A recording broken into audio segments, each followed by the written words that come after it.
Hello, hobby friends. Here I have a high-grade gun cannon model. Let's paint it. Oh, and these parts too. First, I start disassembly by disassembling it. Because I don't want to deal with the problem of the weapon popping the back of the hand off, I'm just going to superglue it. There we go. That hand is not going anywhere. For some areas, such as this leg assembly, I carefully insert a hobby blade and twist it just a little to separate the halves of the upper leg. It also helps to have fingernails that stick out a bit to pry them apart. Then I put the halves back together so they can be primed as a single unit. There are such things as part separators that are supposed to separate parts without damaging them. I tried one out once at a Gundam model building session, and for me it didn't really help all that much. The sharpness of a hobby blade allows it to infiltrate the hairline cracks between parts and firmly push them apart with a simple twist. It should be noted that I'm using a hobby knife that has been dulled through use. Now that all the armor parts have been separated, it's time for sticks. Sticks with clips. For many of the parts, there are obvious and easy places to attach them. However, this lower leg armor has no pegs or peg hole in which to stick pegs for an easy grip. So I tried clipping an alligator clip to one of the protrusions on the inside instead. Though I did find a better way of attaching it later. On this knee joint that I forgot to disassemble earlier, I'm worried about paint scratching off when I articulate it. After using the blade of separation, I sand the sides of the inner knee joint piece in an attempt to widen the gap between the parts. Hopefully this will give enough clearance for the paint.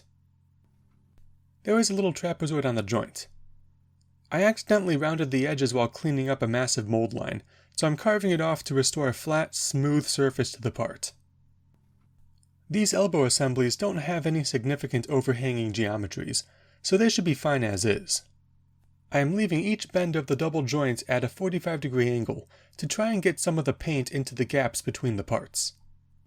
Less parts apart means speedier painting. You know what time it is? It's sticky tack time.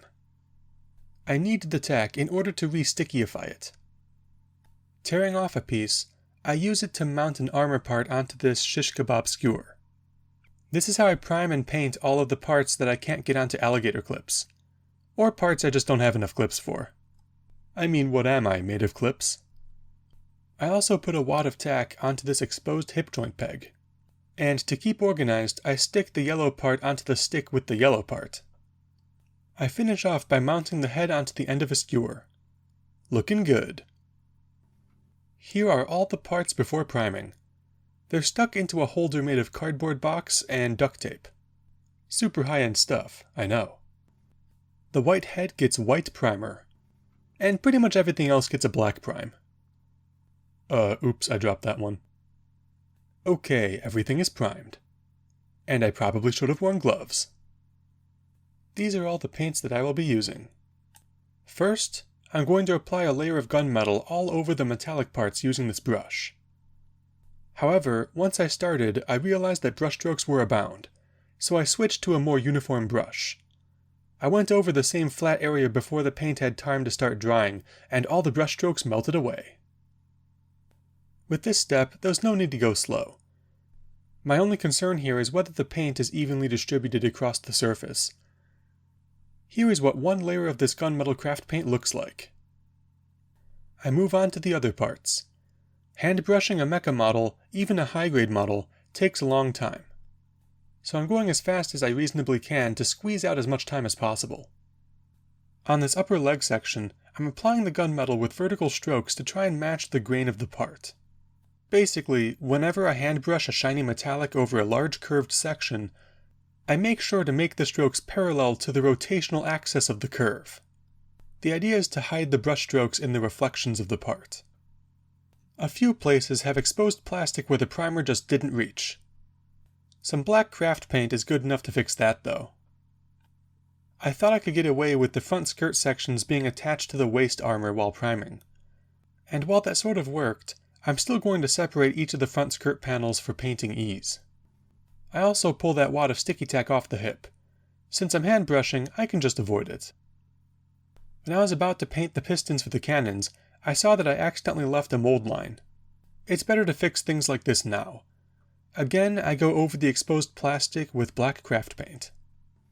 Once all the gunmetal is done, I take apart the chest and remove the part that has the Vulcan machine gun that pokes through the chest. It will be easier and faster to apply the red paint with it out of the way. Then I pop the chest back together. Next, I'm going to dry brush some silver extreme sheen to pick out the details of the sections that will stay gunmetal. However, since dry brushing leaves behind a thin layer of partial opacity, at least it does in my experience, the darkened silver barely registered over the already reflective gunmetal. Can you tell which of the feet was dry brushed? While it is possible to notice the faint silver, I couldn't be sure until the footage showed me putting down the one on the top and dry brushing the one on the bottom. Still, sometimes subtle effects do have a subconscious effect on the viewer. At least, I think that's the case, I'm not sure. On this shoulder, the dry brushing was going well until it wasn't. I ended up dry brushing it too much and created a bald spot, a patch where the silver abruptly ends and the darker gunmetal is bare. I believe this is caused when continued dry brushing in one area wipes away freshly dry brushed paint that was just deposited. I thought I had gotten past this mistake since I first discovered it over a year ago, but it just goes to show that it's always possible to remake a mistake. Anyway, after a failed attempt to fix it by glazing silver, I determined that the best way to address this would be to glaze black and start over with gunmetal. You know what? I think the silver dry brush resulted in an added sheen to the flat curved sections. Maybe this is why it's called extreme sheen. For the gold parts, I use gold extreme sheen. Because of the gunmetal coat, this gold is looking pretty shiny. It's most apparent when the light reflects off of it, but when it's in shadow, you can see straight down to the undercoat, which is black. I think next time I'll use a dark brown or a dark red or something like that for the undercoat to help differentiate it from the silvers and gunmetals. The piston tubes also get some gold. In fact, I put a little too much gold in my wet palette, something that happens often with craft paint containers. While it's easy to put the paint back, instead I thought that I'd put the gold on a bunch of details that probably don't need it. Though it is fun, and it adds a little something special here and there, like on these foot thrusters. I finish off the metallic parts by painting silver onto the piston shafts. I made sure to drill out the piston tubes, or whatever they're called, beforehand, in order to widen them a little so paint would not scrape off the shafts when they moved. Now, it's time for the main event of the video, regular red craft paint. I actually bought this as a replacement for one I already had, which is running low, and is a paint that I often use. I don't like to buy paints or supplies just for a one-off project. Since I'm putting it over a metallic, I'm using the same brush. Time to see what this looks like over a metallic. And you know what? It's not that bad. It looks a little like a metallic red. The flaws of this approach become visible when it's brushed over larger areas. This is definitely going to take multiple coats. Some additional coats later, and this red is not looking too bad. It looks like a red metallic paint, though I'm pretty sure that any red metallic paint would look better than this. I think there are two main problems. The first is that the red craft paint was struggling to get traction over the smooth metallic undercoat, creating a need for multiple coats. The second is that this craft paint has a little bit of opacity, meaning that each additional coat hides more and more of the metallic undercoat. With only a few more coats, it might even become fully opaque. Now that I'm done disappointing myself, it's time to work on the head. I put a few coats of black into the visor, then a coat of that sweet G-metal, followed up with silver to brighten it up. Then I cover the whole thing in gray craft paint.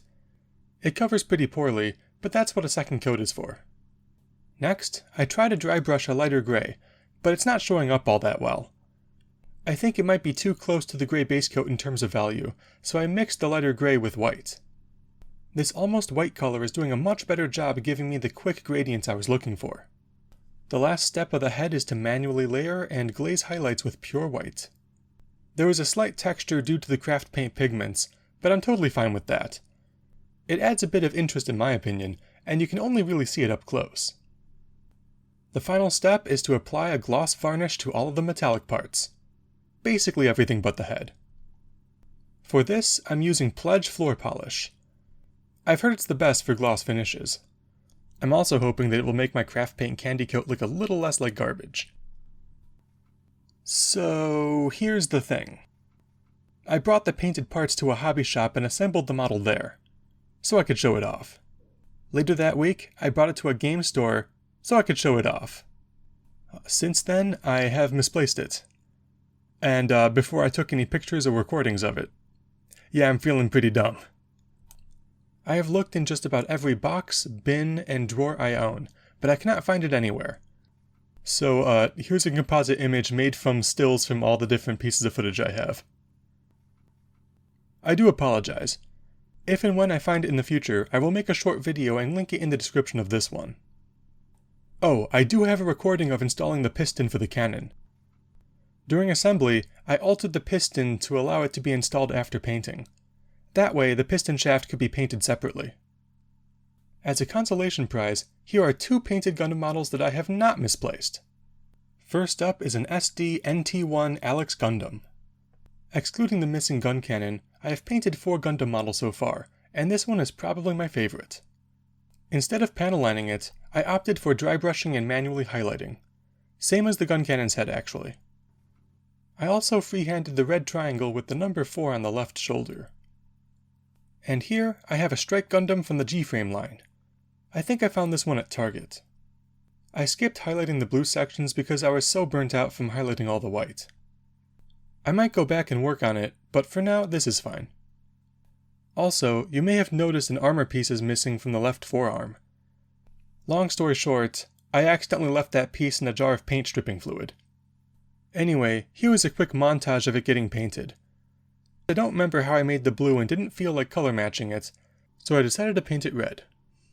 I imagine that this is a replacement part that was shipped already being painted red, so the mechanics just installed it as is. Here is the Strike Gundam with its Ale Striker pack. Thanks for bearing with me, and have a good one.